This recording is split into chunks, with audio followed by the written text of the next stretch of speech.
I got plastic surgery and my parents didn't notice. I'm not gonna lie, telling your family and friends is definitely really daunting. Today is the 2-year anniversary of my fake nose being installed. I got lipo 360 and a BBL and I kept it a secret. Get ready with me, finish getting ready with me, plus how I snuck off to the Dominican Republic to get my round 2 BBL without anybody in my family knowing. Hello everybody, welcome and welcome back to my channel. It's Cynthia here, and guys, in today's video we're going to be looking at the reasons why some of these people that have had plastic surgery kept their plastic surgery a secret from either family members or relatives or just friends, as the case may be. Now I find it interesting that they get some of these plastic surgeries done and then they're scared to tell people about it. But in this video they're going to tell us the reasons why they decided to keep it a secret, or should I say the reason why they decided to keep it to themselves for some time before eventually letting the cat out of the bag. Now, without wasting too much time, let's get right into this video. I got lipo 360 and a BBL and I kept it a secret. For one, I didn't want anybody preying on my downfall. Secondly, I did not want anybody trying to talk me out of it. I didn't want any negative opinions. I didn't want any unwanted opinions. I didn't want any opinions at all. I already made my mind up. I already knew what I was doing. So I didn't need to go around and tell people so they can try to talk me out of it. Because people love to do that, try to talk you out of something. Literally only shared it with people closest to me that I knew would support me. When it comes to something big like that, I think that you should keep it to yourself. Don't tell anybody until it's done. Don't talk about it until it's done.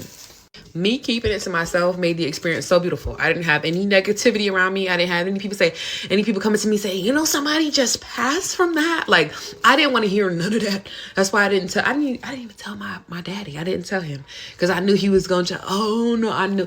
He went crazy when I got my nose pierced. So I definitely didn't tell him. I told him I was going to Florida to see my baby cousin. He's a professional boxer. I said, I'm going to see him box. I'm going to catch you another time. I think that you should keep that stuff to yourself. My mother was there to support me. She was there talking about I think I'm gonna come back. When I got done, she was like, I think I'm gonna come back, get me some. I'm like, girl, we come back together. Well, I can understand not telling anybody about it because you don't want negative energy. The good thing about this is she still told some other people about it just in case. Now guys, a quick disclaimer. This video is not to promote or encourage any form of plastic surgery. It's basically just for entertainment purposes because I honestly find this type of thing interesting. Like, why did she keep it a secret, you know?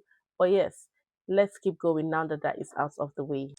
I remember when I called the surgeon's office to set up my cosmetic surgery. And I had no idea what the hell I was doing when I made that phone call. Okay, let's just be clear. I'm going to be honest with you. I did end up going through with it. I paid a deposit because it was something that I was pretty sure that I wanted to do. But I also, at the same time, pushed it off 4 months. Now, I had to pay $250 to set that appointment, okay? But I said to myself, in 4 months, I should know whether or not I really want to do it or if I don't really want to do it. Now, I probably didn't actually tell anybody that I was having this surgery until about maybe 45 days before the actual surgery date was. Yeah, so I waited like 3 months. Not gonna hold you. Now, I waited those 3 months because I wanted to make sure that this was a decision that was for me and that it was a decision that I was making wholeheartedly for myself. I took the time to think about it. I took the time to research it. I took the time to figure out if it was really something that I could handle, that I could live with, if it was something that I could navigate around. I took the time to try to think about everything that I could in those 4 months. And baby, let me tell you, I did end up coming with the decision that this is going to be something great for me, that I'm really excited about. And after 3 months, when I tell you, I was so excited that I was actually finally ready to tell my support system, hey, I decided to go and have cosmetic surgery. This is the date, blah, blah, blah, blah, blah. Honey, they response, ooh, girl, get the tea. Because it was bitter, okay? They just weren't that supportive. Let's just be honest. Let's just call a spade a spade. And it's okay. It wasn't that they were trying to not be supportive. They just didn't know how. They were very afraid. You know, we're taught to be afraid of surgeries. People die in surgeries. So you should not elect to go and have a surgery unless you're already finna die. And then hopefully it saves you. Or whatever. Though that's totally unfortunate, that was really kind of my experience. People were, people die like that. Why would you do that to your body? What are you going to do? Wait, your ass is going to be so heavy. I mean, I was everything you could think of, baby. I done heard it. Now, simultaneously, after telling everybody to go to hell, they did end up eventually coming around and supporting me, which was a beautiful thing. But it did take like 2 weeks. Like, it took them some time to wrap their minds around that this was something that I really chose to do for myself. So I say that to say that you don't need anybody projecting fears on you. You don't need to be upset when people do project their fears onto you, but you just need to make sure that you know how you feel about the choices that you're making. And then when fears are projected upon you, you should not really be upset about it, because it's kind of to be expected. People are saying these things because they care and they don't know any other way to care. But if they're really a part of your support system and they love you, they will come around and support you if they don't immediately already. She said this in a really mature way. She's not mad at them for caring, like she said, about her in their own way, and she explained it well. So I think she's kind of mature about this. Today is the 2-year anniversary of my fake nose being installed. I've never really talked about it that much, so I'm going to do a trip down memory lane. I got a secret nose job that nobody knew about until it was done. Here is a picture of my nose, pre-nose job. It's just got a big bump, very big, very droopy, very ugly. I actually got a hybrid of both of my parents' fugly noses, so, blessed. My brother has like a perfect nose, which is so irritating because I'm the girl, but anyways, let's keep going. So I went to a consultation. Well, first I went to a consultation somewhere else, but I didn't like the doctor. So I found this referral from a girl who was on Instagram, and I had been following her for a long time, and I was like, oh my God, your nose, like, low-key looks different. So I messaged her and was like, hey girl, sorry if this is like not true, but your nose looks different. Can you tell me who did it? So anyways, long story short, she told me who did it. And so I went to this doctor, and he did this little imaging thing to show me what my nose would look like, which is like so crazy. I don't know how they do this. Technology is crazy, but you get the idea. So fast forward, this was the morning of my surgery, and the surgeon came in, he drew that line on my nose. Nobody knew still. Like, I think like my best friend, my boss, and like my mom knew, basically. Like, nobody. This was me in the hotel the same day as surgery. I wasn't too like beat up yet. I'm not really bruised or anything. I actually had like a pretty good recovery compared to most, but just go through some of the pictures. This is when I had just gotten home. I live like in northern Indiana, like right by, like not far from Chicago, and I got my surgery in Indy, so I had to stay in a hotel. So this was me when I got home. Not looking cute. There's a little thing in my hands, like the little thing to keep the gauze on your nose. I would say this is probably the worst one. Just look at how big the tip of my nose is. My whole face was swollen. Not a cute photo of me. Anyways, here is the day that I got my cast off. Very swollen, scary. I cried on the way home. It's a very emotional thing. Like, I wasn't even unhappy. I was just like shocked to see my face looking different. I need to find a side picture. It was just like shocking. I don't know. That's the side though. That's like the second I got it off. Clearly it looks very different than that now. I'm gonna go through the healing. This picture was like a month after that, and it just looks so much more like a real nose. It's not all blown up and creepy. I know this is not like a fully front-facing photo, but you can just tell how much more narrow it started to get. The swelling really started to go down. It probably took until, I'd say, like, it probably took a year and a half for me to actually truly see the swelling go all the way down. Here's like a genuine side-by-side that I made a while ago, I guess, of the front view, like just post-op versus like, I'd say that's probably like a year later. Here's like a more recent picture. You can just see like my nose is very like dainty and cute and snatched now. I mean, not tiny, but the shape is much better. Just to recap, this was like the before, like way before surgery, right after surgery, and this is my nose basically now. Thank you for watching. These stories are actually interesting. I'm not even going to lie. They're crazy. Like, what? Making a major decision like this and not telling even your parents about it? Oh no. Okay, guys. People are really doing things. I'm not gonna lie, telling your family and friends is definitely really daunting. So what I did was I didn't tell anyone. I booked it, I went to Turkey, And then I told my family and friends, I was like, hey, I'm in Turkey, I'm getting my nose done. The reason why I did that is because I've expressed to family and friends in the past that I've always wanted to do my nose. By always wanted, I mean like the past 10 years, it's been on my mind. I've done extensive research. I know exactly what goes into a rhinoplasty, and I had got to a point where I was just super confident with the doctor I was going with. I had all the money stacked up. I had all of the knowledge. I was ready to go. And the last thing I wanted to hear was, you don't need that. You're crazy. What are you doing that for? You know, I had the confidence to do this. I'm not doing it for anyone else. I'm doing this for me. And so that's the key reason why I didn't tell anyone until I had booked it. Obviously, everyone is different. Everyone's relationships with their families or friends is different. If you have one or two people in your life that you feel really confident, that supports you, that loves you, that wants you to be happy, feel free to let them know beforehand. I mean, I think it's always great to have someone to speak to if you do have people who are very supportive in that way. And otherwise, I would just say, remember, you're not doing this for anyone else other than yourself. Do your research. If once you feel confident enough to go for it, girl. What are you waiting for? All of them have almost the same reasons why they're not telling people about it, even their family members about it. So let me tell you why I didn't tell anybody about my cosmetic surgery procedure before I got it. The main reason was purely about myself. I recognized in that time that I did not have the emotional intelligence to be able to deal with somebody that was negative about something that I wanted to do. It was already something that I wasn't sure of immediately, and I really just needed more time to think about it. I needed more time to sit with it to see exactly what I felt about it. Is this something that I really want to do? The recovery looks like it takes a lot out of people. It looks like you have to take a lot of time off work. You're going to really have to get your ass in the gym now. Like, it seemed like there was going to be so many sacrifices that I needed to make sure that I was ready to make before I go and get a liposuction or a BBL cosmetic surgery. And I just wasn't sure if I was ready to do those things yet. And I didn't need other people telling me, what the fuck you finna do that for? You just gonna get right back fat.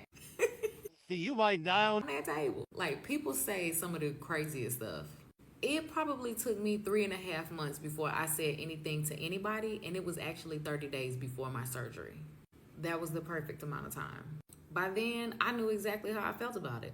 I was so sure that this decision was for me and that it was in alignment with me becoming who I saw myself to be in my own mind, that at that point, it didn't matter what anyone else said.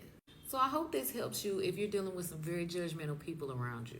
If you deal with a lot of people on a regular basis that feel like they need to make decisions for you, it's always a good thing to remember that you may lose a lot of relationships in this process. A lot of us that go through cosmetic surgery lose all of our friends, or if not a lot of them, after we come out of surgery. We lose relationships with family members, especially if they have more traditional beliefs about something that you should or should not be doing, correcting, or changing. This is a emotional roller coaster of a game. So just make sure you're ready for it before you go and you make any decisions just too soon. Plastic surgery has changed my life for the best. And there's no way in the world that I would ever want to go back to where I was before. But with that said, I had to improve my confidence first so that I know exactly how I feel about the decisions that I make about my life. Why will plastic surgery make people detached from you? Even though I'm not a fan of plastic surgery, if my friend or somebody close to me were to get it done, that will not stop the way I relate with her. Why should that stop the way people relate with each other because they've got cosmetic surgery done? Honey, as long as you made it alive and you're here with me, let's keep rolling. Let's keep vibing, okay? It's you. You made your decision, because no matter what, you still go ahead and make your decision. So you've made your decision. You're here. Everything is good. Get ready with me. Finish getting ready with me. Plus, how I snuck off to the Dominican Republic to get my round 2 BBL without anybody in my family knowing. So the last one, you guys know that I actually went to San Diego to get my body done because I snuck off and I went to like a festival and I came back with a new butt. So this time I went to the Dominican Republic and I did the same exact thing without going to a festival. So to start off, from this first BBL, I was not happy with I was happy with my results, but I wasn't happy because I realized it wasn't the goal I wanted to have to achieve the body I want. Until this day, I still don't have the body that I want, and I want more, but I'm very considerate now, like what I want to do next, and even if I want to even go that route, or if I want to wait till I'm older, etc, because I don't know what my life will come. I don't know if I want to have kids later on. I'm hitting 25, so around maybe 2, 3, 4 more years, I'll figure out what I want to do body goal wise. But as of right now, my main focus is just building my strength and really just toning my body down more. But we'll get to that towards the end. So where I was at this point, now I'm fast forwarding to 2022, 2023. I was still in consideration that I wanted to get another BBL. I just didn't know where. I did not know where, so I consulted with a couple of doctors in Los Angeles, and a lot of them that told me no. I even went back to my first doctor and I asked, how much would it be for a round 2, and he told me he would not do a round 2 surgery on me because I guess I was doing too much on the table, and he said he would have to get very much aggressive with me, and he's like, I'm not doing it. So she actually had recommended me Dr. Jung at the time, but I wasn't 100% sure about Dr. Jung. And this is, I know my little, I wasn't 100% sure about Dr. Jung at the time because he was known, but he wasn't as known as he is now. And I didn't know anybody with his work. So I was like, I don't know. And he had consulted me at the time in 2022. I want to say 18,000, I think was the quote he gave me. It was around there. So and I should have went with him, but I didn't. I should have gone with him, but I didn't. But it's okay. You learn from your mistakes, and I'm here and I'm alive, and you gotta thank God every day that you're here. But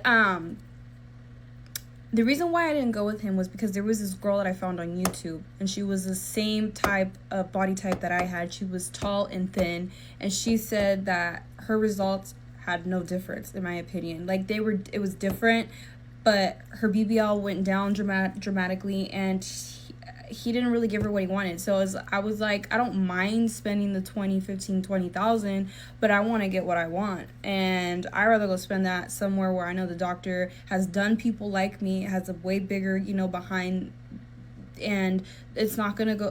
The thing is you can't control how much fat's gonna go down because that's your anatomy, that's how your body reacts, that's how your body wants to hold the fat. So the doctor really doesn't have any control of how your body reacts to the BBL. It's not really the doctor's fault. It's more of like just your body and your anatomy. So you can't control. So girls that get upset like, oh, I feel like my doctor didn't do his job because my BBL is done. Like, no, babe, that's just how surgery works. Like surgery, like especially liposuction, and when you're transferring it into your butt, it goes down dramatically. Like, and I learned that from the first round. And you don't want to fall in love with your body. Like, I love me some fresh lipo, but it's like you don't want to fall in love with your body right away. Just know mentally, do not fall in love with your body right away, because it will not look the same 6 weeks later, a month and a half later, because after your massages and everything, it might go down.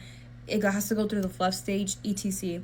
So anyways, back to finding the doctor. I went from Florida to California in one day, and I literally went from one country to the next and to the back. Actually, not in one day, in the same day, because I remember I flew LAX at like 1 a.m. and I got to Fort Lauderdale at like 8 a.m. because there were a 3-hour difference.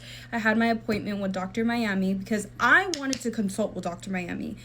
When I had my consultation, they were like, okay, this is how much it is. Like, when do you want your surgery? I gave them a date, and they were like, okay, we're ready to go. And I'm like, well, when do I talk to the doctor? And they were like, oh, we don't do that. You meet your doctor the day of your surgery. And I'm like, how is it that I meet my doctor the day of the surgery? Mind you, I'm used to Dr. Torres, where I'm used to, like, we had like 3 conversations before my surgery. We had a whole FaceTime call. He answered all of my questions, talked the day before, talked the day of. Like, he was very attentive with his clients. Dr. William Miami's like, yeah, I don't got time for you till the day you're on the table and the day I take your check. Because it's like, you're doing my body and I'm putting my life at risk with you. So I didn't like Dr. William Miami's vibe at 305 Plastic Surgery. So if you're getting surgery with him, just, I don't know, girl, I would just really second think it. And if you ain't no celebrity or no influencer, and you ain't getting no paid promotion, or you ain't getting nothing where you're going to talk about him, trust me, he's going to chop you just like everybody else. He does great work with some people, but not with everybody. If you're not a celebrity or an influencer, a lot of these popular doctors, they will do their job, what they have to do with you, but they're not going to probably give you what you want because you're just not a celebrity, you're not an influencer, and that's just the code of the game. That's why, like, for example, I know he did, what's her name? Oh, I know she's City Girls and Diddy. What's her name? Carisha, Young Miami. He did her body, and she looks great. But obviously, she's Young Miami, so he's gonna do a great job. He's gonna make sure he does a great job, right? And there's a couple influencers too that I've heard of that he has done their bodies. But again, he's gonna make sure the job is A1, so customers can come to him. But people like us who are just like whatever, you know, we get the lack of the work. But anyways, I didn't like his vibe. When I went over there, he told me, I was telling him my concerns, my goals. He kept bringing up the OG line, the OG line, the OG line. I'm like, okay, cool, like I get it, but I was like, I think I had asked him something about a line I had, or I was concerned about this side of the lipo, and he was like, yeah, well, I'm gonna explain it to you. It has to be the OG line, this and this and that, because at the end of the day, like, if you don't like your results, I don't want you to be one of those customers that complain, and if you don't like it, I'm telling you right now, so you can go somewhere else, because I don't want to hear you complain or something like that. And I was like, okay, yeah, I most definitely will take my business and I will go elsewhere. So I ended up finding Surgeon Made Curves. I ended up finding Larita, and I highly recommend her. She, like I said, she does a whole like one-on-one with you, and I sent her my photos. We did a consultation, whatever, and she recommended me the Dominican Republic. And I really like the Dominican Republic because I feel like it's the best of both worlds. You get a mixture of Colombia and Tijuana because you get a good buttock, and you also get great hips because of the fact that they go very aggressive with you. They snatch you, and that's why a lot of girls in the Dominican Republic, we suffer from fibrosis, I feel like, because of the way that they're so aggressive with the lipo. There is some doctors in the Dominican Republic that are less aggressive than others, but I feel like the Dominican Republic as a whole is very aggressive when it comes to liposuction and really like contouring your body. So keep that in mind. Like, they will do the job. Make sure you're going with a reputable doctor. Make sure the hospital is reputable where they're at, etc. But just know you probably will get, you know, lipo burns. You probably will get fibrosis because of the way they do their work. But that's what they're known for. They're known for the, you know, body, whatever. So I end up going to the Dominican Republic, and when I go, this time I'm in a relationship. So my boyfriend comes with me. We fly to the DR. I'm staying at a recovery house. I was there for a total of 11 days. I stood at the Beauty Republic recovery house. It was, I don't want to say, it's like in a little mansion. I don't know, somewhere in Santo Domingo. And I really like them. I highly suggest that you get an overnight nurse. They have overnight nurses already in the recovery house, but like when you're at the hospital, you stay there for one night. So I highly recommend that you get a recovery nurse because she will be there for you, etc., and anything can happen. And the one thing about the Dominican Republic is they will drain your wallet, and they think I feel like they think everybody's millionaires there. So be prepared for anything at any cost, and be prepared for any unexpected expense. But one thing I would highly recommend that you invest in is the overnight nurse, because the overnight nurse will, you know, it's just more comforting, especially like, I've never been to the Dominican Republic, so I'm just like, what is going on here? Like, I'm like, this is insane. This is crazy.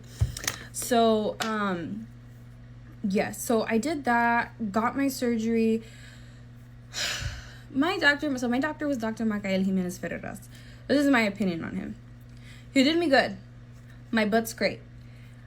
I don't know if an intern did my lipo, but I highly think that somebody else did my liposuction, and I feel like he did my butt and my hips, because there's a difference.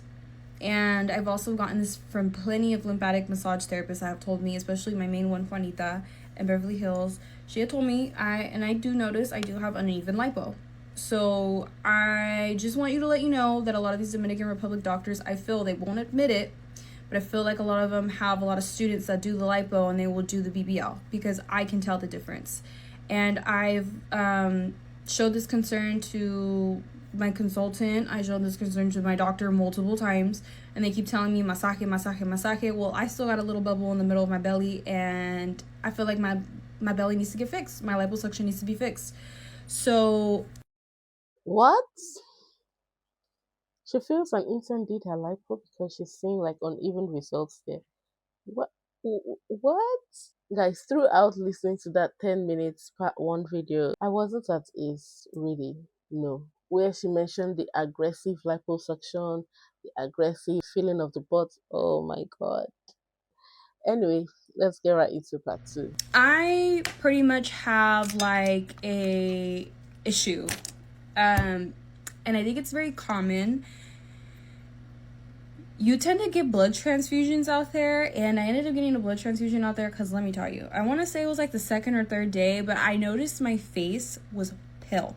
Like, I had an aunt who had kind of was close to her passing, and I seen her passing, and I looked like that. My face was white. I had no color. My lips were like chapped to the max, and I told the overnight nurse multiple times. I said, "Algo me está pasando. No me siento bien."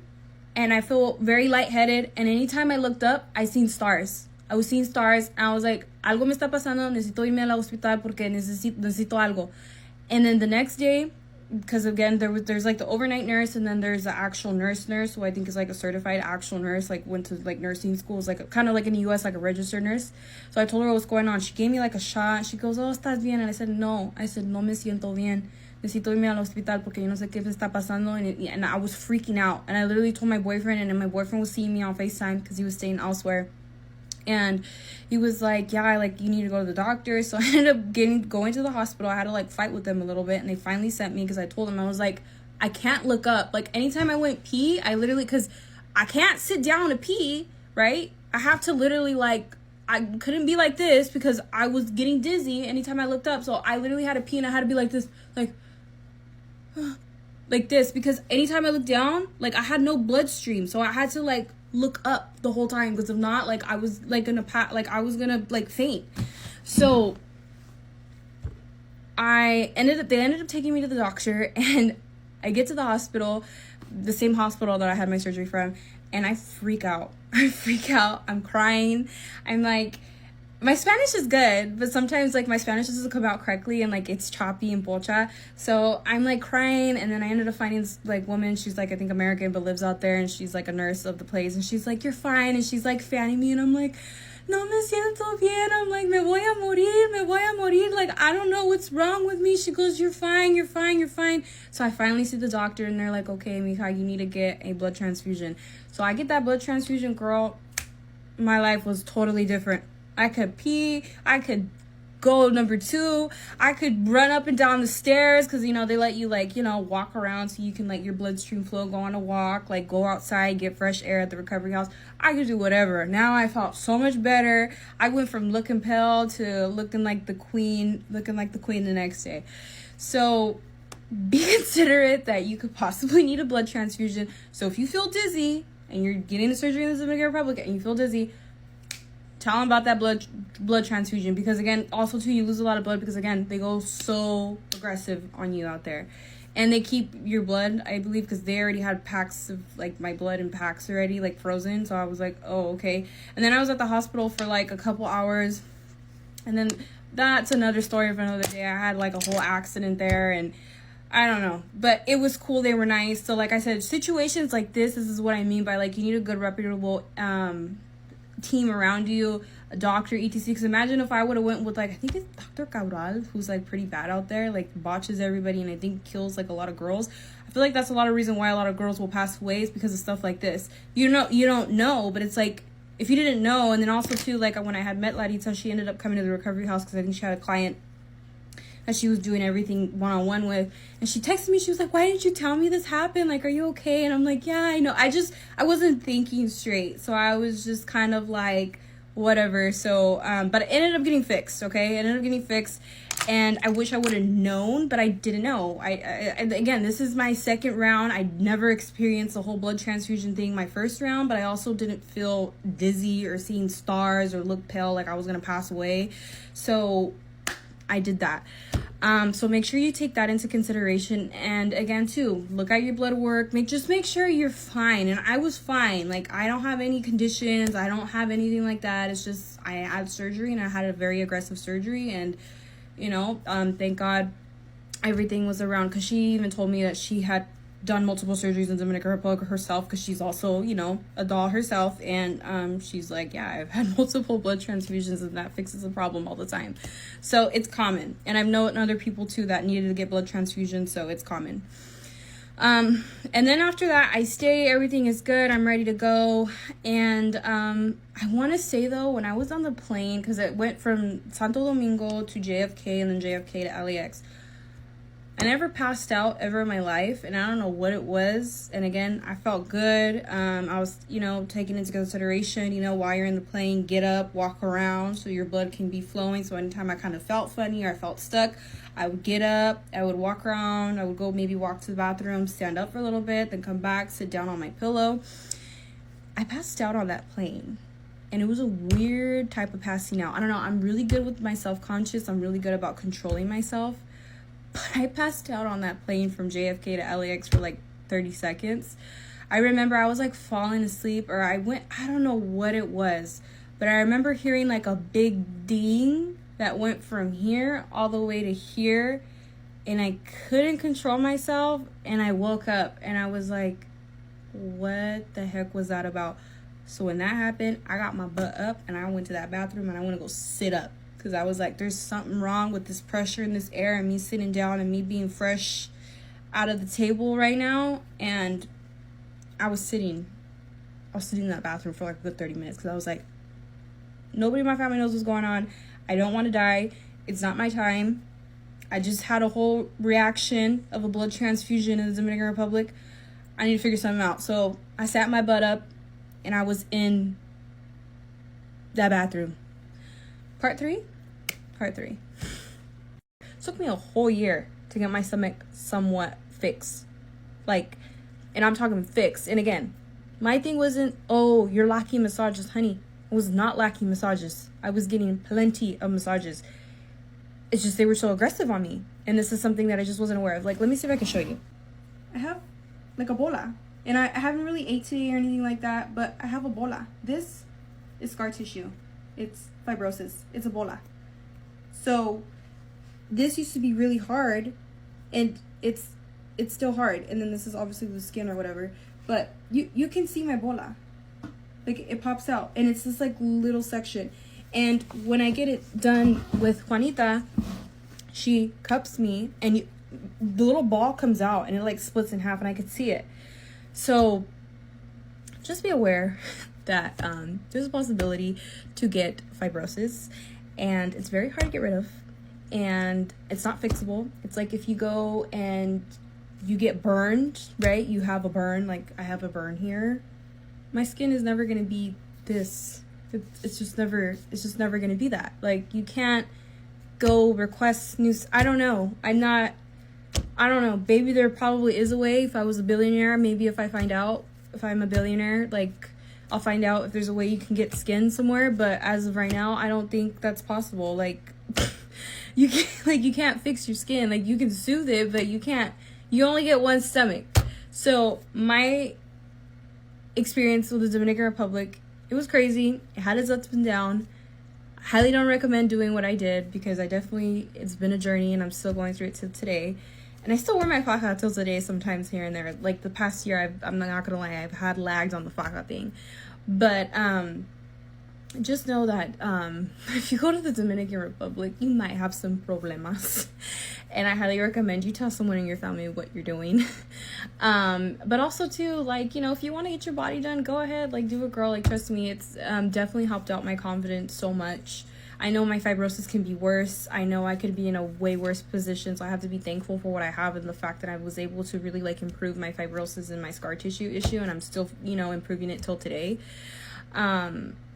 So that is my little story on how I kind of kept my BBL a secret, part 2. At least I brought my boyfriend with me this time, and I really had someone close with me, and I had, like, nurses and everything. As the first time, I had a friend who kind of helped me out with the recovery process, but I was really able to kind of recover on my own, because I was able to do everything on my own. But the second round, I was not really able to do everything on my own, because they went aggressive. They did the thing. They did the deed.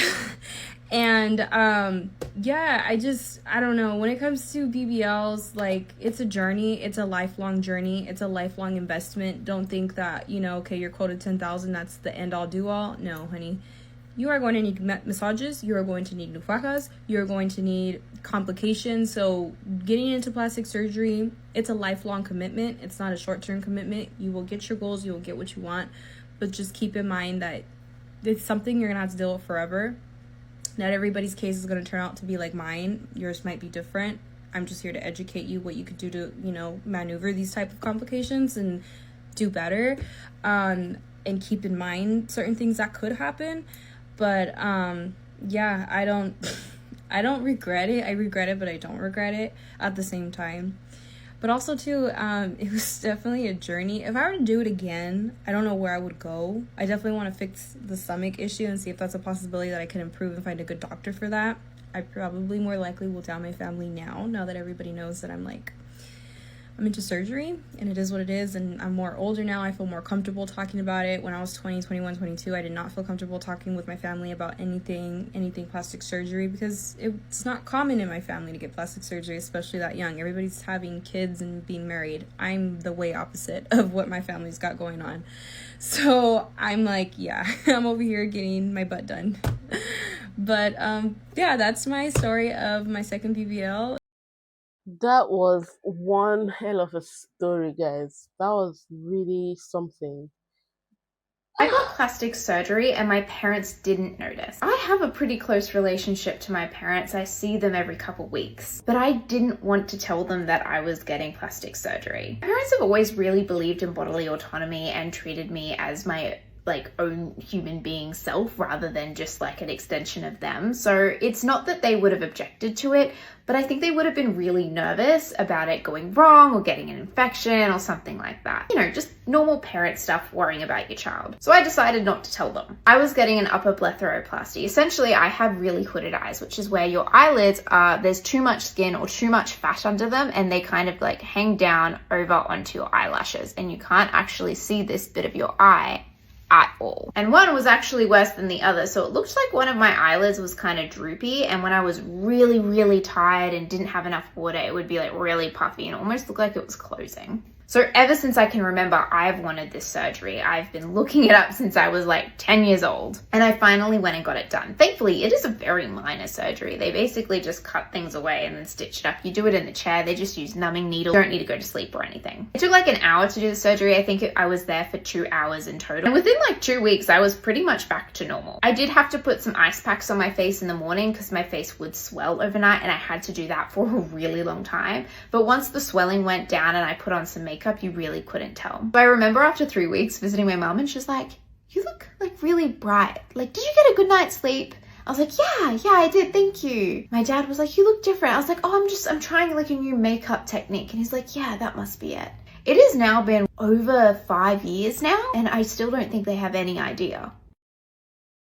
Over 5 years. Wow. That's a long time to hide plastic surgery. Maybe their mind just never went to the fact that this girl could have gone to get a surgery done, you know? But yes, guys, let me know what y'all think about this video in the comments. And yes, beautiful people, I've come to the end of the video. I hope y'all enjoyed it. If you did, do not forget to give the video a fat thumbs up. If you are not subscribed, consider subscribing. And I'll see y'all in my next video. Bye.